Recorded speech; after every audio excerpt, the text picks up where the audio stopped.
wabarakatuh.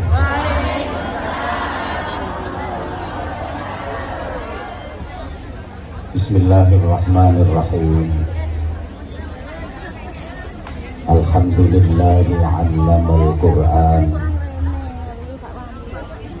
Asyhadu an la ilaha illallah wahdahu la syarika lahu munzilul Qur'an.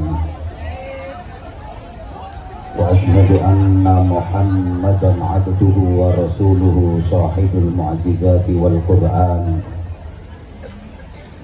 Allahumma salli wa sallim wa barik ala man uhiyal Qur'an Sayyidina wa maulana Muhammadin alladhi kana khuluquhul Qur'an wa ala alihi wa ashabihi alladhina tamassaku bil Qur'an. Allahumma arhamna bil Qur'an waghfir lana bil Qur'an warzuqna bil Qur'an wahdina bil Qur'an waj'alna min ahlil Qur'an wa ahyina bil Qur'an wa amitna bil Qur'an wahsyurna yawmal qiyamati fi zumrati hamalatil Qur'an wa adkhilna al jannata ma'al Qur'an. Amma ba'd. Sadatal habaib wal ulama al-fudala wal a'izza wa bimuqaddamihim mursyidina Maulana Habib Lutfi bin Ali bin Hashim bin Yahya mata'anallah bituli hayatih wa nafa'anallah bi'ulumih wa adamallah karamahu fid dini wad dunya wal akhirah. Guru kita Fadilatul Habib Syekh bin Abdul Qadir As-Segaf, mudah-mudahan Allah panjangkan usia beliau fi sihah wa afiyah, sehingga beliau terus bisa istiqamah membimbing kita untuk mencintai Rasulullah Sallallahu Alaihi Wasallam sampai kita dicintai oleh Rasulullah Sallallahu Alaihi Wasallam, sehingga kita layak mendapatkan syafaatnya Rasulullah Sallallahu Alaihi Wasallam. Para kiai yang tanpa mengurangi rasa hormat tidak bisa saya sebut namanya satu persatu. Ummi Nyai Hajah Maftuhah Minan, Ketua Umum Jamaiyah Mudarrasatil Quran lil Hafidat Pusat, bersama segenap pengurus pusat, para pengurus wilayah, pengurus cabang yang sama-sama kita taklimi, para pembina, ada hadir di tengah-tengah kita Bu Nyai Hajah Hajar, Ibu Kula Bu Nyai Nurhana Dalhar, wonten Bu Nyai Turroh Nafisah, wonten Bu Nyai Maskanah, wonten Bu Nyai Hana Zamzami, idola saya. Juga para bunyai-bunyai yang lain, tanpa mengurangi rasa hormat dan taklim saya, semuanya yang kita mohonkan pangestu dan doanya. Wakil Gubernur Jawa Tengah Al-Mukarram Kiai Haji Gus Tad Yasin Maimun Zubair LCMA bersama istri, Pak Bupati, Forkopimda, seluruh pejabat yang hadir yang kita hormati, ibu-ibu seluruhnya yang mudah-mudahan selalu dirahmati Allah Subhanahu wa Ta'ala. Bahagia rasanya saya bisa bergabung di tempat yang mulia, dalam acara yang mulia, pada waktu yang mulia, bersama orang-orang mulia.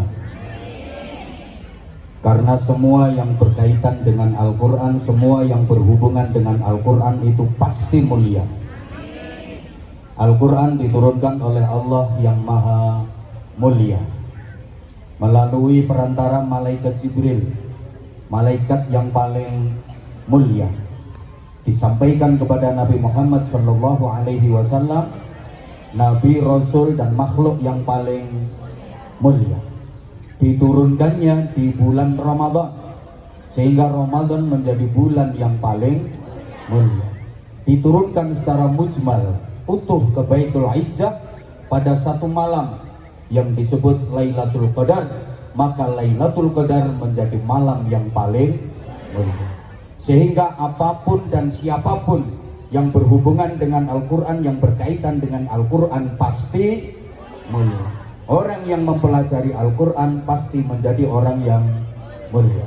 Orang yang mengajar Al-Quran pasti menjadi orang yang mulia. Tempat yang digunakan untuk mempelajari, mengkaji Al-Quran pasti menjadi tempat yang Allahumma sholli ala Muhammad. Sejujurnya saya bukan hanya grogi, tapi saya juga malu. Betapa yang saya hadapi adalah bidadari-bidadari surga. Walaupun banyak yang lipstiknya kemerahan, bahkan ada yang alisnya sudah delewer.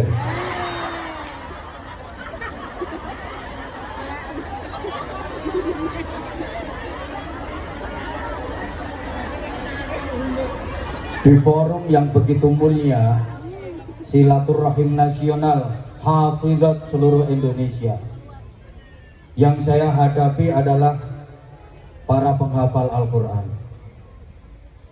Saya merasa tidak muqtadal maqam kalau saya harus menyampaikan ceramah di majelis semulia ini. Harusnya yang kasih ceramah di majelis sehebat ini, sedahsyat ini adalah bukan cuma penghafal Al-Quran. Mohon maaf, harusnya yang kasih ceramah adalah pengamal Al-Quran tingkat dunia. Karena yang dihadapi penghafal Al-Quran tingkat nasional, maka mestinya yang kasih ceramah, apalagi disebut tausiah, mau'idhah hasanah, harusnya pengamal Al-Quran tingkat dunia, bukan Anwar Zahid. Kalau Anwar Zahid kan cuma kul huwailid. Sejujurnya, kenapa saya malu? Karena saya merasa belum bisa membaca Al-Quran. Saya baru bisa membunyikan Al-Quran saja. Kula niki dereng saged maca Al-Quran kanthi sae. Sagede kula nembe ngunekne Al-Quran. Apa bedanya membaca dengan membunyikan? Kalau membaca itu maca. Kalau membunyikan itu ngunekne. Membunyikan, ngunekne itu al-intiqal minal kitabah ilal maqalah, memindah dari tulisan ke ucapan, mindah songko tulisan nang ucapan, itu namanya membunyikan. Kalau qiraah, membaca, itu al-intiqal minal kitabah ilal maqalah bifahmin, memindah dari tulisan ke ucapan disertai dengan pemahaman. Nah, selama ini saya baru bisa membunyikan Al-Quran saja, karena saya hanya bisa sedikit-sedikit memindah dari tulisan ke ucapan dan tanpa pemahaman. Insya Allah yang saya hadapi ini qari'ah tingkat nasional. Orang-orang yang bukan hanya membunyikan Al-Quran saja, tapi sudah bisa membaca Al-Quran. Betul? Halo. Kok pada diem? Masih terpesona ya memandang saya. Ngapunten jenengan selama ini kalau ke Al-Quran itu sudah benar-benar memahami isi kandungannya, sudah benar-benar paham tentang maknanya apa belum? Sampun apa dereng? Nek dereng itu namanya belum membaca, tapi baru membunyikan. Yang seperti itu dapat pahala, tapi belum dapat hidayah. Entuk ganjaran, tapi ora entuk pitutuh. Bukankah Al-Quran itu adalah bacaan? Innahu laqur'anun karimun fi kitabin maknun. Ngapunten Umi, ampun ditas saya. Mangke kula mboten angsal hadiah, mboten napa-napa. Ini makhrajnya kurang pas, tajwidnya kurang pas. Memang ngapunten. Sesungguhnya ini al-hadir dinan, yang hadir di hati kita adalah la Qur'anun, yakti Qur'an, yakti bacaan, karimun kang mulya. Jadi Al-Quran itu bacaan, dan membaca bukan sekedar memindah dari tulisan ke ucapan saja, tapi harus disertai dengan pemahaman. Allahumma sholli ala Muhammad. Maka ketika pertama kali Nabi Muhammad SAW menerima wahyu dari Allah melalui malaikat Jibril, diperintah Iqra ya Muhammad, apa jawaban beliau? Ma ana biqari'in, aku nggak bisa membaca. Iqra ya Muhammad, ma ana biqari'in, aku nggak bisa membaca. Sampai 3 kali. Iqra ya Muhammad, ma ana biqari'in. Setelah 3 kali baru dituntun sama malaikat Jibril, Iqra bismi rabbikal ladzi khalaq. Allahumma sholli ala Muhammad. Dari 3 kali ini bisa kita ambil pengertian. Iqra yang pertama artinya how to ready. Sama-sama. Kurang kompak. Iqra yang pertama artinya how to ready. Yuk. Membaca. Iqra yang kedua artinya how to study. Belajar. Iqra yang ketiga artinya how to understand. Artinya mengerti. Gak nyaut jauh. Kemudian Iqra bismi rabbikal ladzi khalaq, itu baru how to concern of God. Gak iso ya wis. Para jamaah yang mudah-mudahan semuanya dirahmati Allah Subhanahu wa taala. Orang yang sudah bisa membaca Al-Quran itu punya posisi yang sangat mulia di sisi Allah.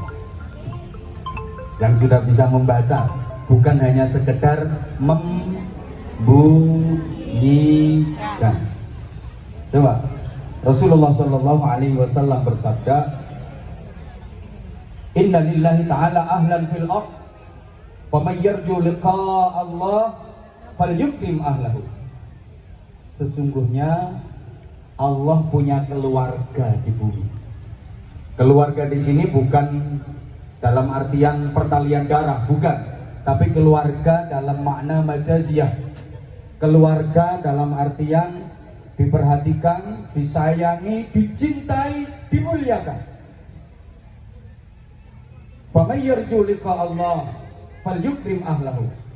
Siapa yang ingin berjumpa dengan Allah dalam keadaan dicintai, dalam keadaan disayangi, dalam keadaan diridhoi dan dimuliakan, maka hendaklah dia memuliakan keluarga Allah. Mendengar sabda Nabi ini, para sahabat bertanya, halillahi ahlun ya Rasulullah, apakah Allah punya keluarga wahai Rasulullah? Nah, lillahi ahlun fil ardh. Ya, Allah punya keluarga di bumi. Manhum, siapa mereka? Alladzina yaqra'una al-Qur'an ghuduwan wa 'ashiyya. Keluarga Allah itu adalah orang-orang yang rajin membaca Al-Qur'an. Kemudian Nabi melanjutkan sabdanya, wallahi man akramahum akramahullah wa man ahanahum ahanahullah. Demi Allah, siapa yang memuliakan keluarga Allah, siapa yang memuliakan para pembaca Al-Quran, maka dia juga akan dimuliakan oleh Allah. Dan siapa yang meremehkan keluarga Allah, siapa yang merendahkan para pembaca Al-Quran, dia juga akan diremehkan oleh Allah, dia juga akan direndahkan oleh Allah. Para jamaah, membaca Al-Quran itu hakikatnya sedang berkomunikasi dengan Allah. Man arada yatakallama ma'allah falyaqra'il Qur'an. Siapa yang kepingin bisa omong-omongan sama Allah, maka bacalah Al-Quran. Jadi ketika membaca Al-Quran itu sesungguhnya kita lagi bercakap-cakap sama Allah, kita lagi berkomunikasi sama Allah. Hebat nggak? Orang yang sering omong-omongan itu berarti orang dekat, orang dalam. Halo? Yang sering omong-omongan sama Pak Bupati, pasti dia orang dekat Bupati, pasti dia orang dalam. Yang paling sering omong-omongan sama gubernur, pasti dia orang dekat gubernur, dia orang dalam. Yang paling sering omong-omongan sama presiden, pasti dia orang dekat presiden, orang dalam. Betul? Yang paling sering omong-omongan sama Allah, pasti dia orang dekat Allah, dia orang dalam. Siapa? Orang-orang yang rajin baca Al-Qur'an, orang-orang yang ahli baca Al-Qur'an. Maka pantas orang-orang yang ahli baca Al-Quran itu besok pada hari kiamat gak usah cari alamat surga. Memang surga merindukan para pembaca Al-Quran. Orang-orang yang ahli membaca Al-Quran, apalagi panjenengan-panjenengan yang di dadanya ada Al-Quran, jelas innallaha ta'ala la yu'adzabu qalban wa al-Quran. Sesungguhnya Allah tidak akan mengazab hati yang digunakan untuk mewadai Al-Quran. Allahumma ja'alna minhum. Orang yang ahli baca Quran, ahli baca saja, itu besok pada hari kiamat nggak usah repot-repot nyari alamat surga. Baru bangkit dari alam kubur, yaumul ba'ats, udah dapat Sherlock dari panitia surga, dijemput panitia surga, dituntun, diajak menuju ke surga. Alhamdulillah, enak ana sing jemput. Adek kula sampean gak pati pengalaman daerah kono. Nanti baru bangkit dari alam kubur, udah dijemput panitia, langsung dituntun menuju ke surga. Ini keistimewaan dari orang-orang yang ahli membaca Al-Quran. Jamaah sekalian, pembaca Al-Quran itu istimewa, bukan hanya di kalangan manusia saja. Di kalangan malaikat pun ada pembaca Al-Quran handal. Siapa? Malaikat Israfil. Malaikat Israfil itu qori spesialis malaikat. Modelmu kok koyo gak percaya tak omongin. Qori dari kalangan malaikat itu malaikat Israfil. Maaf ya, sementara ini jenengan ngertinya malaikat Israfil itu tugasnya niup trompet. Jadi ngerti nih jenengan, malaikat Israfil itu tugasnya niup trompet. Nanti kalau trompet ditiup berarti kiamat. Nah, saya pernah ditanya sama orang, katanya malaikat Israfil itu tugasnya niup trompet. Tak jawab, iya. Kalau trompet udah tiup berarti kiamat. Iya. Lah sekarang trompetnya udah ditiup apa belum? Belum. Terus orangnya nanya lagi, lah terus lek ngono malaikat Israfil saiki nyapo? Ya tak jawab, ngeresiki trompete. Ya nanti kalau nggak diresiki trompete tayangan, ada instruksi suruh niup cuma muni seprapat, ngeresiki trompete. Tapi aku dapat informasi bener ini. Trompete iku saiki wis dimod. Serius. Wis dimod. Lebih dulu trompet diciptakan daripada malaikat Israfil. Trompet sangkakala sur itu sudah diciptakan 500.000 tahun.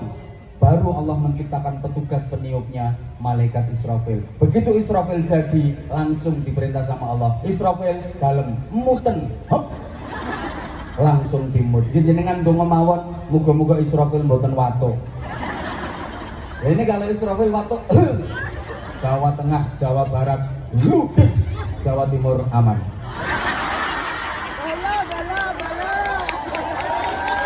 Kan madheping kulon.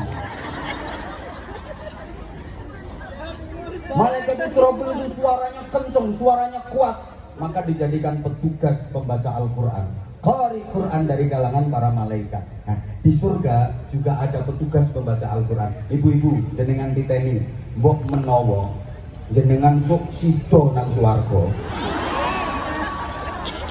Kan belum tentu.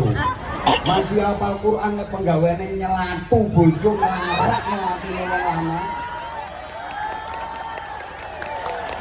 Atau memutus silaturahim, atau duwe utang gak nyaur. Quran gak bisa memberikan syafaat. Duit gue kayak ketara utangnya apa? Itu putih. Menawa jenengan sida ten Quran, jenengan diteni di surga kok sida ten Quran. Iya sida nang swarga. Jenengan diteni. Nanti di surga itu ada pembaca Al-Quran, petugas khusus pembaca Al-Quran. Siapa? Nabi Dawud alaihi salam. Ahli surga itu ada agenda perjamuan dengan Allah setiap hari Jumat. Setiap hari Jumat ada agenda perjamuan dengan Allah, bareng-bareng sowan nang Allah. Terus dibikin acara seremonial. MC-ne malaikat Jibril. Jangan dulu ya wis. Qori'nya Nabi Dawud. Nanti Nabi Dawud yang dibaca bukan kitab Zabur. Walaupun Nabi Dawud punya pedoman kitab Zabur, diberi mukjizat kitab Zabur sebagai pedoman untuk Nabi Dawud dan umatnya. Tapi nanti di surga yang dibaca Nabi Dawud adalah Al-Quran. Kalau Nabi Dawud sudah membaca Al-Quran, Masya Allah, semua terkesima, semua terpana, semua tercengang. Bahkan apa yang ada di hadapannya meleleh semua. Watu-watu meleleh. Aku gak iso. Lah aku mau iso, saiki Quran tak waca meleleh kabeh. Ketika Nabi Daud melantunkan ayat-ayat Al-Quran, sujudnya malaikat pun terusik. Saking syahdunya, saking nikmatnya. Kan salah satu mukjizatnya Nabi Daud itu suara. Maka para qari'ah, para vokalis itu biasanya kalau pengen suaranya lebih enak, itu tawasulnya ke Nabi Daud.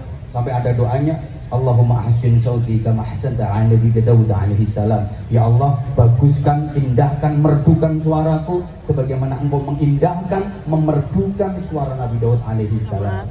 Ini bagi orang yang sudah punya modal suara bagus. Baca doa itu, Allahumma ahsin sauti kama ahsanta ala Nabi Daud alaihi salam. Kayak Umi Hana itu kalau baca doa itu tambah dahsyat suaranya. Lah suaramu jebrak, walaupun maca donga iku ya percuma, tangga jebrak. Wasilahnya itu Nabi Dawud itu suaranya di samping merdu kenceng. Karena memang suaranya mukjizat. Jadi misalnya Nabi Dawud baca takbir dari sini, Allahu Akbar, dari asrama haji Donohudan Boyolali, itu bisa terdengar dari Surabaya, bisa terdengar dari Bandung. Nabi Dawud suaranya. Jadi misalnya Nabi Dawud lagi di bawah pohon, itu di atas pohon medit ada burung. Nabi Dawud pengen burung itu cukup didahmi, ceblok mana, jatuh itu. Alhamdulillah sampean nggak punya doa itu. Kalau sampean punya bahaya, lagi marah sama suami, ceblok mana, lorong kabeh.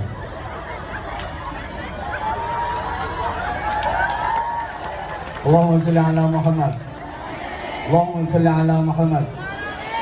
Muga-muga jenengan saged njaga apalane Quran. Menghafal Al-Quran itu susah, tapi lebih susah lagi adalah mempertahankan hafalannya. Kok pemane bojomu kereng misalnya. Tapi insya Allah enggak. Nggih? Nggih? Nah, yang terakhir enggak boleh lama-lama. Saya kan durasinya mestinya setengah 11 sampai jam 11. Hah? Dan maaf banget, saya sama seperti Habib Syekh, baru datang kemarin dari umroh. Jadi saya kesel, makanya sebenarnya baru kemarin saya datang, kesel banget. Ini wajah-wajah Arab kan saya ketoran. Saya Arab nih, artinya Arab itu asli rakyat Bojonegoro. Ya. Masih ada di sini, jadi masih agak kesel. Mohon maaf banget, nggak bisa lama-lama. Terus tadi yayangku juga pesen, nggak boleh lama-lama. Saya beda dengan Habib Syekh. Habib Syekh tadi pakai kacamata hitam, kacamata riben. Bukan karena apa, kalau beliau tadi ngendikannya karena ulap, sebenarnya mboten. Tujuannya 3. Pertama, biar lebih maco. Kedua, biar lebih keren. Ketiga, biar bebas lirak-lirik. Aneh uangnya aku ya gak wedi.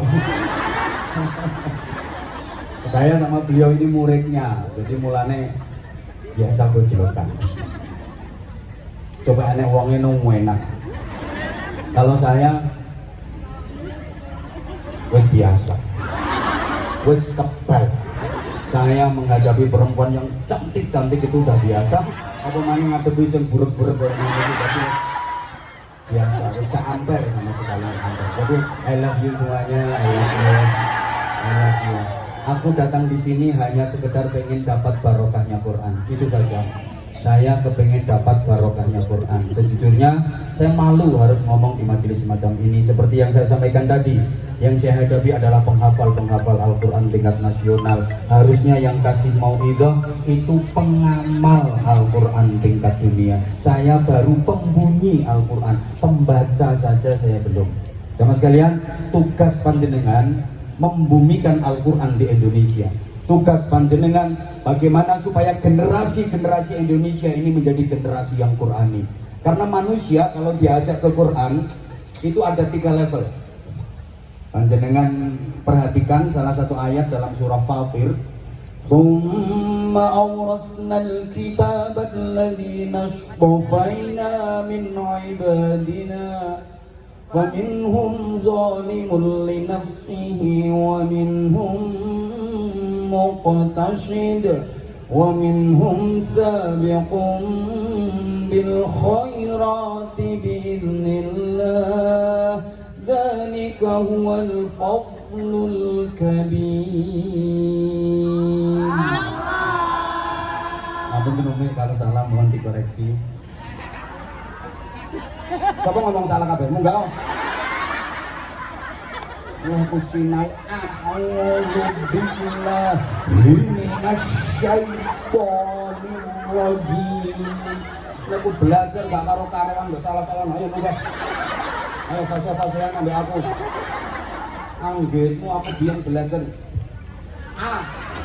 Aku ngomong A itu sama guru saya. A itu kepelan kudu mlebu cangkem. A'udzu. Awas, ojo kandel-kandel, ojo aundu. Ya ojo terlalu tipis. A'udzu. Itu baru melafalkan enggak, apalagi nanti bot. Kasar itu. Belajar a'udzu billah. Ba, bukan B. Bukan B.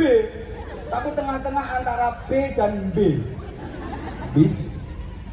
Orang kok bismillah, ilatmu ilat Jawa kan bismillahirrahmanirrahim. Kita harus adaptasi ke lisan Arab. Bismillahirrahmanirrahim. Aku belajar itu nyalah nih gak usah bener nih. Lek sing nyalah nih Umi Maftuhah aku nrimo. Tapi lek dirimu tak panggil munggah tak akan ngetes beliau. Manusia kalau diajak ke Al-Quran itu ada 3 level. Level yang pertama, zalimul li nafsih, menganiaya diri sendiri. Ini level terendah. Level yang kedua, muqtasid. Nah, kiai-kiai sepuh biyen maknani mejono, sedengan, tengah-tengah. Level yang tertinggi, sabiqum bil khairati biiznillah, cepat berbuat kebaikan dengan izin Allah. Ibarat orang diajak jalan, zalimul li nafsih, ini lambat, muqtasid, ini standar, sabiqum bil khairati biiznillah, ini sangat cepat. Ada yang lambat, ada yang standar, ada yang sangat cepat. Loh, gatuk-gatuk nih podo at-atnya nih gak gampang, makanya larang. Lo pengen murah ya aja ngundang aku, bojomu kon ceramah dhewe. Nah, iya. Jadi ada yang lambat, ada yang standar, ada yang sangat cepat. Zalimul li nafsih, lambat. Muqtasid, standar. Sabiqum bil khairati biidznillah, sangat cepat. Ini kalau orang Jawa ada tembangnya. Dondong ngopo salah, duku cilik-cilik, ngandong ngopo becak, melaku timi-timi. Ibu tindak pasar, ora pareng rewel, ora pareng derek. Mengko ibu kondur ngasto oleh-oleh kacang karo roti, adik diparingi. Nah, iku kapal. Jadi dalam hidup ini kita dikasih 2 pilihan, muqtasid atau sabiqum bil khairati biidznillah. Jawab dhisik. Kita disuruh memilih dondong opo salah, ngandong opo becak. Tapi umumnya masyarakat kita nggak milih dua-duanya.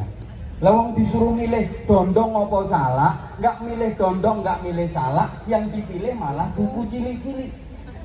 Disuruh milih ngandong opo becak, gak milih ngandong, gak milih becak, yang dipilih malah melaku tini. Ini umumnya masyarakat kita disuruh pilih sabiqum bil khairati biidznillah, cepat. Ngandong pakai tenaga kuda, cepet. Dulu belum ada kendaraan bermotor. Atau becak, muqtasid, becak itu pakai tenaga manusia, standar.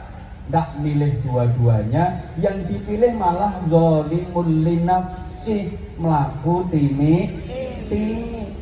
Karena melakunya timi, maka ibu tindak pasar, ora pareng rewel, ora pareng derek. Kenapa nggak pareng derek ibu tindak pasar? Kenapa nggak boleh ikut? Lah wong mlakune timi, dinteni ora tekan-tekan, ditinggal bengok-bengok.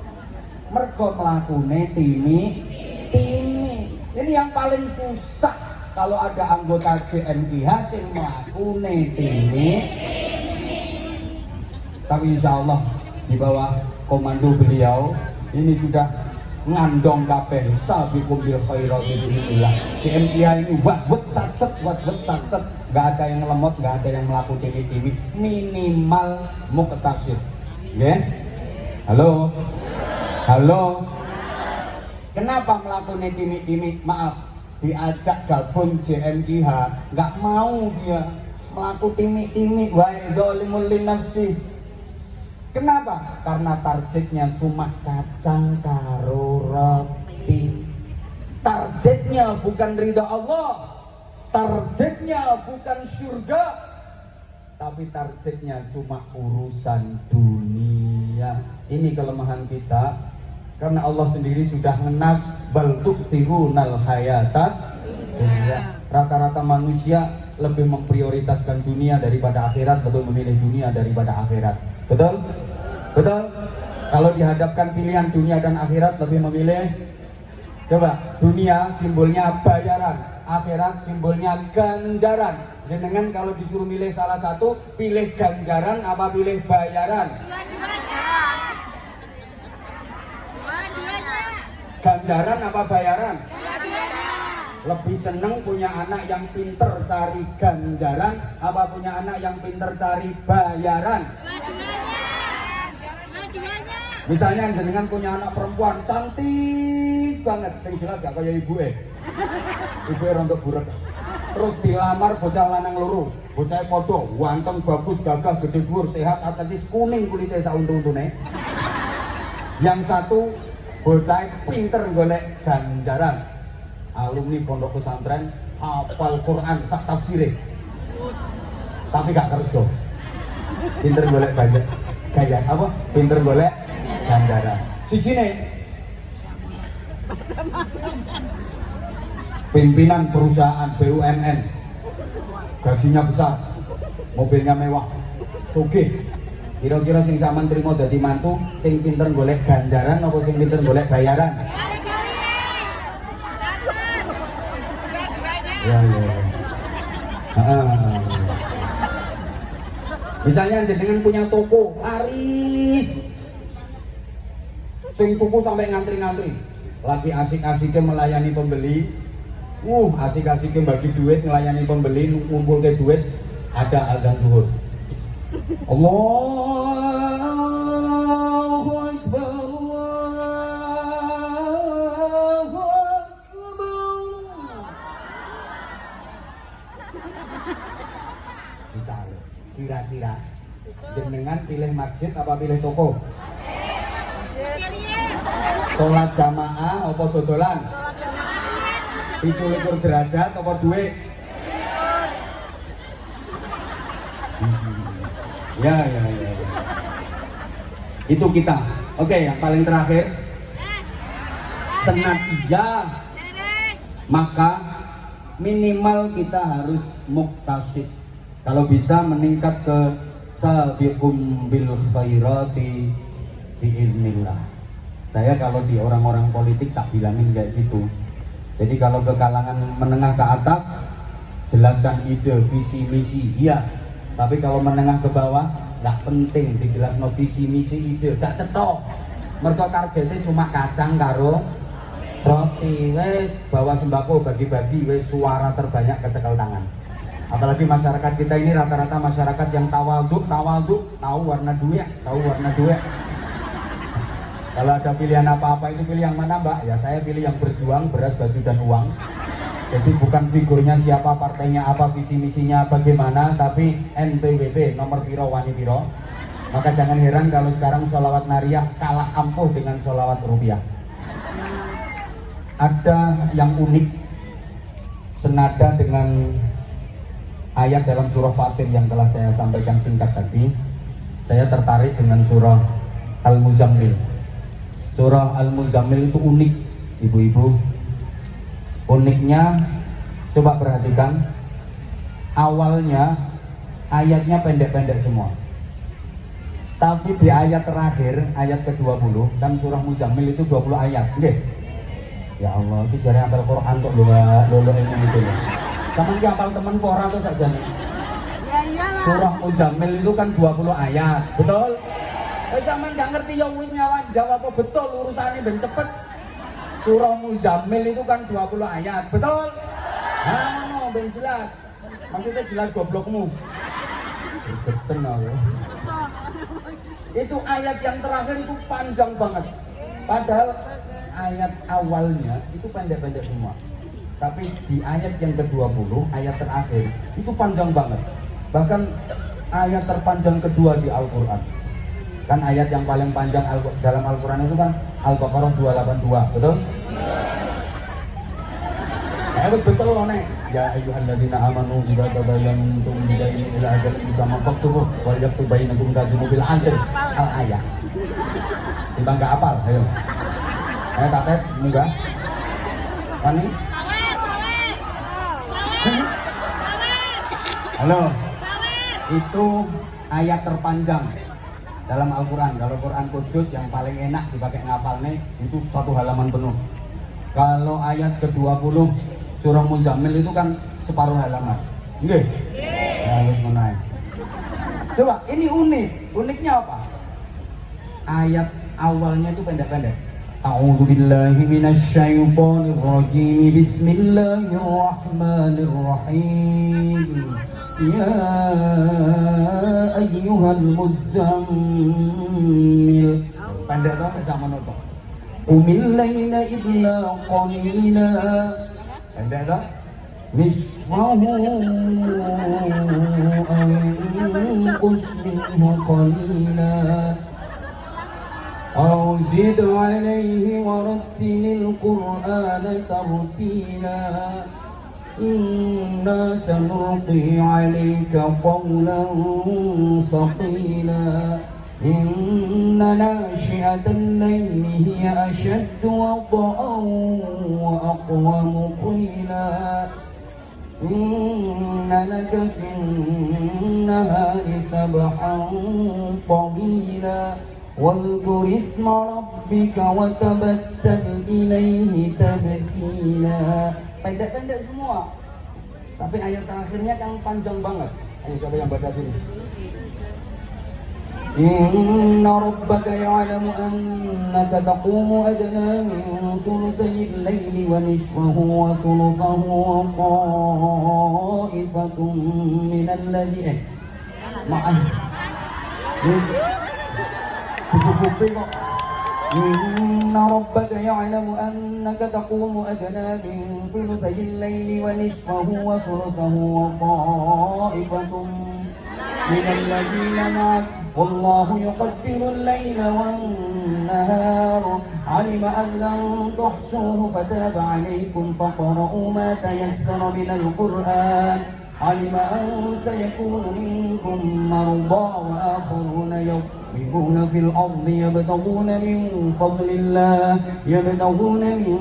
الله وآخرون يقاتلون في سبيل الله فاقرؤوا ما تيسر منه وأقيموا الصلاة وآتوا الزكاة وأقرضوا الله قرضا حسنا وما تقدموا لأنفسكم من خير تجدوه عند الله هو خيرا وأعظم أجرا واستغفروا الله إن الله غفور رحيم. Itu satu ayat. Ojo gugupi tak antemu itu. Aku mbiyen setoran yo ngono, anggere katik digetak kan. Beti salah ya pemane ana wong iku. Dibiji soalnya. Lah ning ngadepi masyarakat umum tak bujui sithik-sithik tak hapusi orang ngerti. Dan sama ini juga disebutkan 3 level dalam beragama, tapi nggak pakai bahasa zalimul li nafsih, muqtasid dan sabiqum bil khairati biidznillah. Ini pakai bahasa alima an sayakunu minkum marudha. Pertama, kalau diajak ke Al-Quran itu marudha, alasannya sakit, baik sakit fisik maupun sakit psikis. Ini sekarang lagi melanda. Mungkin secara fisik nggak sakit, tapi banyak orang yang sakit psikisnya. Kelihatannya waras-waras, sehat-sehat, tapi sesungguhnya sakit parah. Maaf. Lesannya sering menghafal lafaz-lafaz Al-Quran, kalimah-kalimah Al-Quran, ngapunten, tapi kakinya kalau lagi diajak ke pasar, tawaf 17 kali, kuat. Naik turun mall 25 kali, kuat. Habis dari mall, tawaf lagi ke pasar 20 kali, kuat. Itu kalau di total bisa 10 km.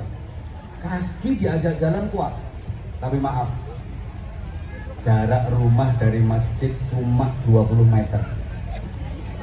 Mendengar seruan hayya 'alas shalah,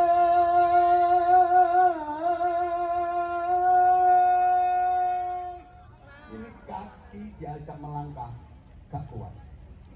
Bukankah itu kena sakit lumpuh namanya? Halo? Dek nggone majelis khataman Quran maca sik oleh setengah juz sing gringgingen, sing sembujung, sing sila, sing miring nengen, miring ngiwa. Tapi nek nonggone majelis rasan-rasan 2 jam kuat. Ada apa enggak? Ada. Ini orangnya datang pakai kerudung warna pink.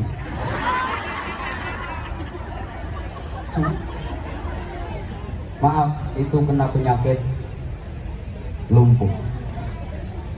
Ngapunten, kuping kalau lagi diajak dengerin lantunan sholawat, kalau lagi diajak dengerin ayat-ayat Quran, diajak dengerin ngaji, itu nggak masuk. Luak masuk telinga kanan, keluar telinga kanan. Ayo mlebu kuping tengen metu kuping kiwa mending sik dilewati. Iki mendal. Jadi mlebu kuping tengen, metu kuping tengen. Ngaji Qur'annya pakai sound system. Diajak dengerin sholawatan pakai sound system kenceng, tapi nggak berumur. HP itu cuma dikasih getar tempat masak goreng pindang itu banter itu HP ini getar kurung lari memenuhi panggilan HP. Itu kan kena penyakit, namanya penyakit budek. Bahkan ada yang lebih parah lagi, maaf banget, ada yang lebih parah lagi. Mata kita melorot tapi orang ketok. Banyak kayak gitu. Kalau baca kitab Fathul WhatsApp, Raudatul Facebook, Kifayatul Instagram, Hidayatul Twitter, dan Nihayatul TikTok, jelas cetok. Tulisannya cilik-cilik, renik, ketok, cetok. Tapi Al-Quran yang begitu lebar, tulisannya gede-gede, tidak kelihatan. Sampai hafalannya luntur, hafalannya hilang. Halo, halo, itu juga sakit. Penyakitnya parah. Kalau bahasa Jawanya saya nggak tahu, bahasa Indonesianya saya juga nggak tahu. Tapi bahasa ke Inggrisannya saya tahu. Itu kena penyakit namanya the paicet. Wes tak kayak jadi gak kasar. Jujur ya, jujur.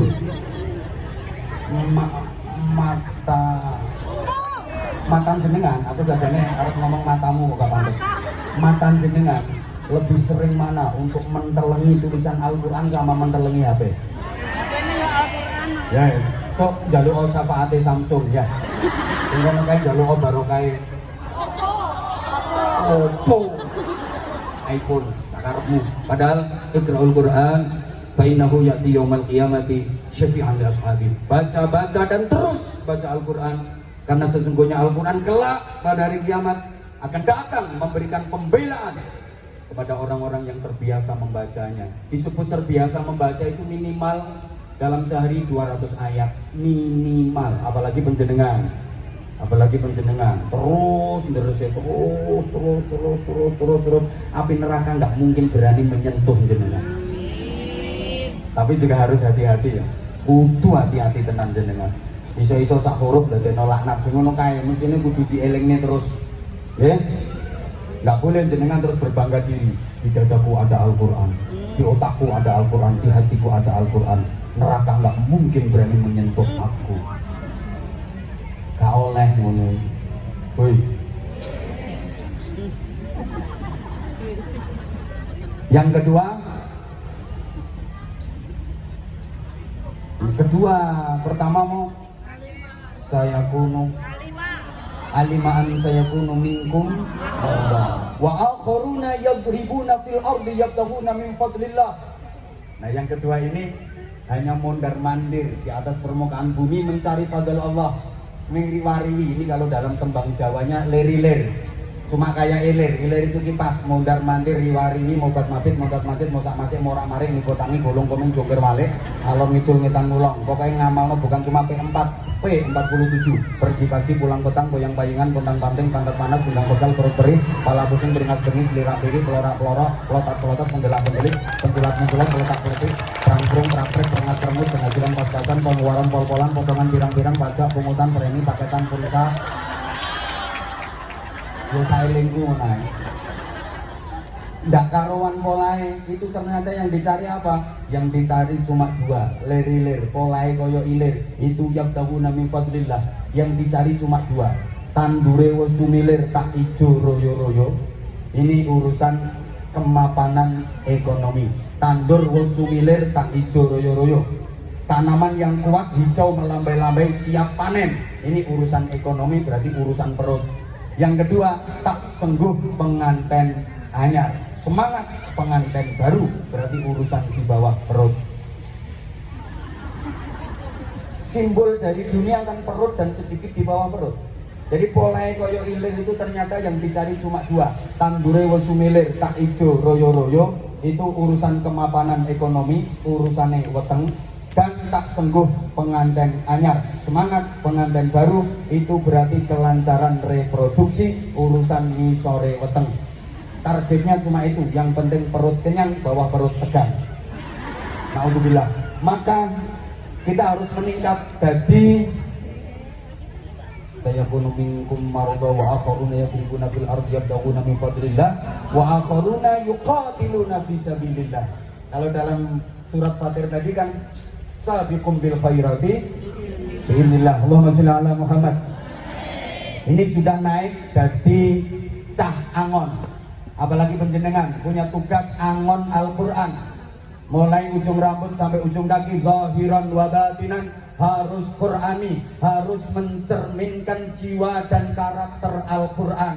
Cah angon, orang sukses itu adalah orang angon. Tidak seorang nabi pun yang diutus oleh Allah kecuali ditugasi angon. Sebelum angon memimpin umat manusia, biasanya ditugasi angon binatang. Termasuk Nabi kita Muhammad sallallahu alaihi wasallam.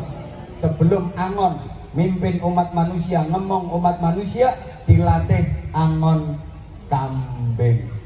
Nah, cah angon ini disuruh apa? Penek no, menek itu naik apa turun? Allah ya karim. Menek ini mudun apa munggah? Hidup ini harus selalu naik.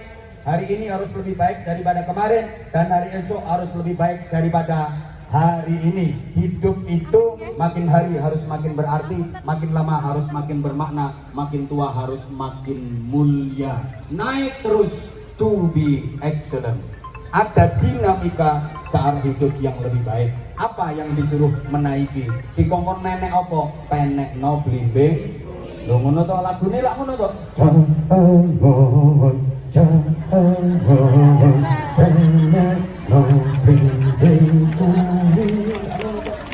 Kan orang dirubah. Wong gak enak kok.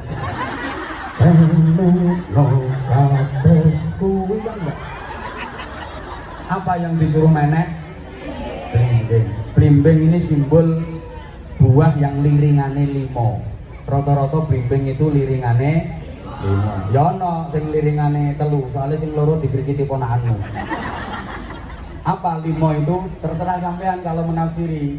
Pancasila ya 5, rukun Islam ya 5, sholat maktubah ya 5, balonku ya ada. Kalau dalam ayat ini 5 itu pertama faqra'u ma tayassara min, baca yang mudah-mudah dari Al-Qur'an, sing gampang-gampang ayat muhkamat. Nanti yang sulit-sulit ayat mutasyabihat, urusannya kiai-kiai, niku garapane bunyai-bunyai. Niku sing ayat mutasyabihat. Lah nek jenengan sing gak pati cerdas, lu perintahnya faqra'u ma tayassara minhu, sing enteng-enteng, sing gampang-gampang. Allah niku penak kok. Allah menghendaki yang mudah, sing gampang-gampang lakoni, sing angel engko dhisik. Allahumma sholli ala Muhammad. Hidup di dunia ini kayak anak sekolah ngerjain ujian. Bocah sekolah nggarap ujian, itu biasanya sama gurunya kan dipesan, anak-anak kerjakan soal yang mudah-mudah dulu, yang gampang-gampang dulu, soal yang sulit, yang susah belakangan. Mungkin apa nggih? Samanku mbiyen tahu sekolah apa ora? Iku bener banget. Kenapa? Supaya nilainya bisa banyak, supaya bisa mengerjakan soal banyak, nilainya dapat banyak. Nek sing gampang-gampang digarap dhisik. Sing gampang-gampang digarap, sing gampang-gampang digarap. Itu biji akeh. Sing angel-angel carry. Kenapa? Waktu ujian sangat terbatas. Jangan sampai sibuk petentengan mengerjakan soal yang sulit sampai soal sing gampang-gampang durung digarap, waktunya sudah habis. Paham? Hidup di dunia ini juga terbatas. Yuk kerjakan perintah Allah, sing gampang-gampang ae, sing angel-angel engko dhisik. Ojo peten dengan ngurusi sing angel, sing gampang-gampang gak digarap sampai kontrakan hidupmu habis. Halo. Salat gampang, lakoni, garap. Maca Quran gampang, lakoni, garap. Sholawatan, zikir, wiridan gampang, lakoni. Poso gampang, lakoni pengajian muslimatan silaturahim gampang, lakoni haji angel, potonganmu gak goblok duit. Nyantai, aja digarap tiwas peten dengan jeblok gak iso budal. Akhirnya liyane ra kegarap, paham? Paham? Mudeng sing gampang-gampang ae dilakoni. Sing angel-angel keri-keri. Lek sik ana waktu soal sing angel digarap. Gak iso. Dilotre. Sing gampang-gampang. Faqra'u ma tayassara minal Quran. Subhanallah, jenengan sering tidak menyadari ketika jenengan membaca Al-Quran bahwa jenengan berada pada posisi yang sangat mulia dan dimuliakan.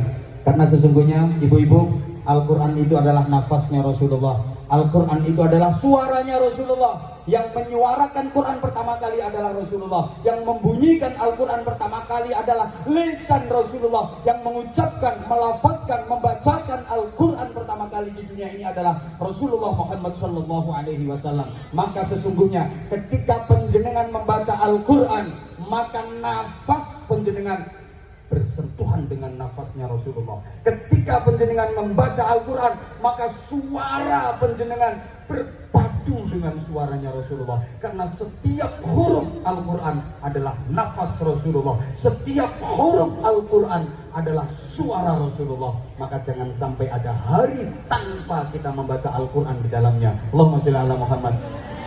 Lah iso sedina 5 juz sampean, seminggu khatam pisan, seminggu khatam pisan. Lah iso one day one juz. Keberatan one day setengah juz. Keberatan one day 1/4 juz. Keberatan one day one lemper. Keberatan mati yo. Wong Islam model apa? Quran itu SOP, standar operasional dalam kehidupan kita. Standar operasional prosedural dalam kehidupan kita. Lo kok nggak pernah dibaca? Saya kalau di masyarakat awam nggak bilangi, pokok lesanmu harus basah dengan Al-Quran. Walaupun sak huruf rong huruf isomu kui deresen. Kan ono to Bu Quran iso ayat di sini sak huruf. Isone kuwi ya diterus. Bismillahirrahmanirrahim. Shad shad shad shad. Bosan yo ganti. Qaf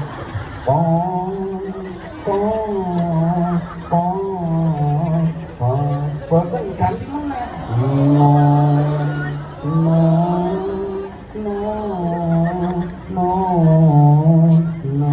Karena katok kesel. Shadaqallahu azim. Besok meningkat rong huruf. Bismillahirrahmanirrahim. Yasin, Yasin, Yasin, Yasin. Pengen variatif ya? Poha, Poha, Poha. Cek variatif mana ya? Hai, hai. Ketawa. Sadaqah. Pokoknya sampai lisan kita nggak dibasahi dengan Al-Quran. Ya? Ya? Allah ajarin. Yang kedua, wa aqimus shalah, dirikanlah sholat, bukan sekedar kerjakan tapi dirikan. Bagi para penghafal Al-Quran, gak pantas kalau sholatnya hanya 5 waktu. Minimal sholatnya 7 waktu. Zuhur, asar, maghrib, isya, tahajud, subuh, duha. Selama ini jenengan sholatnya pun 7 waktu tuh nggih? Belgedes. Orang kalau sholatnya sudah 7 waktu, wajahnya mencorong. Ini yang saya hadapi masih mencurang. Bahkan ada yang mencoreng. Prihatin kita, banyak KTP-nya Islam tapi sholatnya harusnya sehari 5 kali dirubah jadi 5 hari sekali. Wis kadung kumat diropol-ropol. Usolli fardhu subhi wa dhuhri wal asri wal maghribi wal isya'i oplosan lillahi ta'ala. Masya Allah, Masya Allah. Kualitasnya yang bagus. Ya. Woi. Kualitas dohir batin. Kualitas dohir, pakaian, mukena yang bagus, yang mahal. Pakai sholat menghadap Allah. Khudhu zinatakum inda kulli masjid. Mohon maaf, karena sekarang banyak ibu-ibu yang pakaiannya jauh lebih bagus dipakai ke mall daripada ke masjid. Betul? Kelambi ini regane 2 juta, 3 juta, 5 juta. Tapi mukena 8 tahun gak ganti. Wes ngelenting tingkat 17. Tiga berangkat nang musola sun payumen sisan rolling gitu namanya. Mau kena kayaknya harus lebih bagus, harganya harus lebih mahal daripada baju jenengan yang paling mahal. Kalau baju jenengan yang paling mahal harganya 5 juta, mau kena harus 7 juta. Kadang sak jero masih wedok pitu mau kena siji gawe gantian. La haula wala quwata illa billah. Tapi enggak usah neko-neko. Bordilane enggak usah aneh-aneh. Nah, kalau dipakai jamaah kasihan makmum yang di belakang jenengan.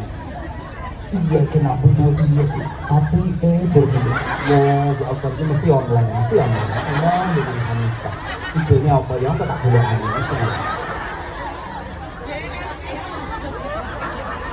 enggak saya kalau ngomong ke jamaah kayak gitu kalau laki-laki ya pakai baju lengan panjang pakai peci pakai sarung yang bagus untuk nggak salah apa untuk kaosan enggak kadang sholat jamaah di masjid kaosan trainingan juga Allah, sholat jamaah yang masjid gitu, orang training, malaikatnya kaget. Aduh, ini wong nonton aja bulu tangkis gitu. Pelorot aja nih. Apa mana kaos partai di sholat jamaah ya Allah. Saya pernah bu jadi makmum di depan saya itu ada anak muda sholat pakai kaos itu tulisannya sing moco iki wong edan. Pas sing moco aku, wis kudu tak jongkok.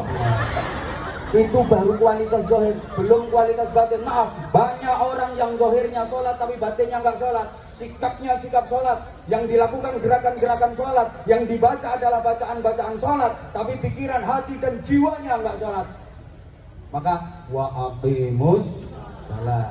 Liringan yang ketiga, wa atuz zakah, tunaikan zakat, ya, tunaikan zakat, infak, sedekah dan sebagainya. Berikutnya yang keempat, wa aqridullaha qardan hasana. Pinjamkan kepada Allah dengan pinjaman yang baik. Setelah dizakati, diinfaki, masih ada lebihan daripada numpuk-numpuk di bank. Harus tinggal ngopo? Pinjamkan ke Allah. Ini bahasa Allah dalam memuliakan manusia. Pinjamkan ke Allah. Apa Allah butuh pinjaman? Enggak. Duitmu, rezekimu, dunyamu pemberian Allah. Tapi bahasanya Allah, pinjamkan ke Allah. Ini Allah memuliakan manusia. Setelah dizakati, setelah diinfaki, disedekahi, masih ada lebihan, pinjamkan ke Allah untuk JMTH, untuk anak-anak yatim. Kalau jenengan lakukan, Allah ya karim, diganti sama Allah di dunia huwa khairan, dibalas dengan balasan yang lebih baik di akhirat, wa a'dhama ajra, pahala yang sangat agung. Kalau empat-empatnya sudah dikerjakan, liringan yang kelima, mungkin dalam mengerjakan empat itu banyak kekhilafan, banyak kesalahan, banyak kekurangan. Jangan lupa liringan yang nomor 5, wastaghfirullah, perbanyak istighfar kepada Allah. Innallaha ghafurur rahim. Sekali lagi saya ucapkan selamat dan sukses khataman Al-Quran oleh 20.000 hafizah se-Indonesia. Selamat dan sukses atas terselenggaranya Silaturahim Nasional Jamaiyah Mudarrasatil Quran lil Hafizat. Yang kedua, mudah-mudahan benar-benar bisa mewarnai Indonesia lebih baik, benar-benar bisa membumikan Al-Quran untuk Indonesia dan mengkader generasi-generasi Quran di seluruh Indonesia, sehingga Indonesia yang menjadi cita-cita kita bersama, baldatun thayyibatun wa rabbun ghafur, melalui JMKH sebagai penopang utama bisa terwujud. Demikian yang saya sampaikan. Mohon maaf atas segala salah dan khilaf. Wafaqanallahu wa iyyakum lima yuhibbu wa yarda. Wassalamualaikum warahmatullahi wabarakatuh.